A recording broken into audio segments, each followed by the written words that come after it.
Is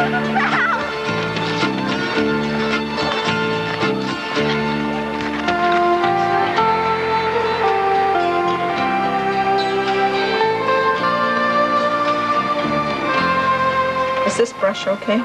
Well, it wouldn't be my choice, but whatever brush works. There's no magic brushes, there's no magic paper, and there's no magic paint, so. Since Shirley Miller moved to Amherst Island almost 36 years ago, she's had 3 love affairs. One with dairy farmer Keith Miller, one with this 16-kilometer-long island, and one with painting it. Get your brown mixed up there, red, yellow, and blue. And she's now sharing her love of painting by teaching others what she's learned. If someone asked you to describe Amherst Island, what words would you use? Well, it's a little bit behind the times.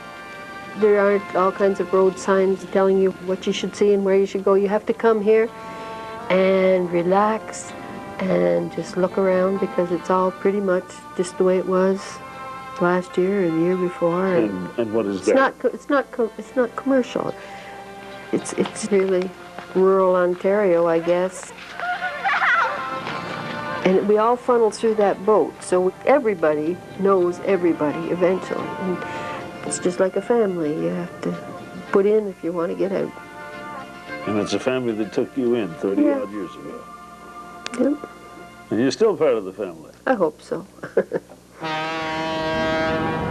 Almost immediately upon arriving in 1964, Shirley felt at home on Amherst Island. She was a 24-year-old mother of 4 from the mainland, looking for an affordable place to live. I saw an ad in the paper for a house for sale on Amherst Island for $1,000. So the kids and I got on the ferry and we came over. We walked down through the village to see it, and we bought it. Come on, girl. It wasn't long before bachelor Keith Miller, a 4th-generation islander, came into Shirley's life. Someday I'm going to do a picture of you and your cows together. I don't know who'd want a picture of me or the cows, but that's... I don't think I understood the island until I started to see it through Keith's eyes. Looking out over the fields, kind of leaning on the side of the door, looking out over the cows. Whatever she wants, that's what I do. Are you going to put any hay out for them out here, or are you going to put them right back in? Too cold out today. Come on. I think you're their mother, don't they? When I married Keith and came out here, I knew I was in the right place. Were you a painter then? Well, I think I was always an artist of some description. And I've always done cartoons and pen and inks and painting pictures on cattle truck doors, just whatever came along. Come on here. I just never had the time or the exposure to watercolors until I took a night school course.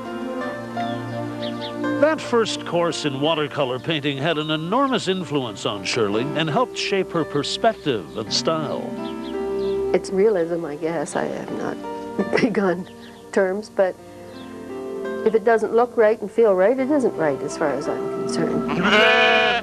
It's important that you know what you're painting. Beautiful. I like the round bottoms when the sun backlights them. You're so much healthier here than being in a barn. I've got 43 albums, chock full of pictures. Chock full of pictures, waiting to be paintings. Oh, not all of them will ever be paintings.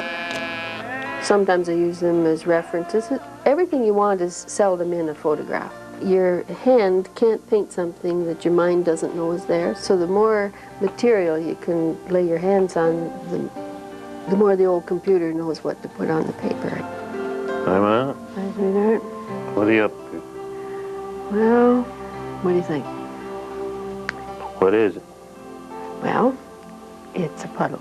The tree behind it is reflected in the puddle, which lets you see the leaves in the bottom of the puddle. Is this upside down or is that? No, it's all right side up, dear. Shirley's paintings are great. She's certainly captured the island. Like, I can lie in there on the Chesterfield and look at those paintings and be wherever they are. And when they're gone, I miss them. Are you intentionally painting and documenting Amherst Island? Don't think so. I guess I think of what I'm doing about the island as more like just keeping track of local things. It's like the stories that Grandpa used to tell and so on. You got to keep hearing them, and you got to be able to see them to keep them alive. Well, the picture's worth 1,000 words. Well, in fact, a lot of the things I've painted already are gone. Do you feel a certain responsibility? Mm-hmm. I think so, yeah. It's a way of giving back something to people I'm really fond of. Let me see yours. I can't see from over there. Oh, that's a lovely color. I never started out to teach. I started out to help my friends. Great. Thank you.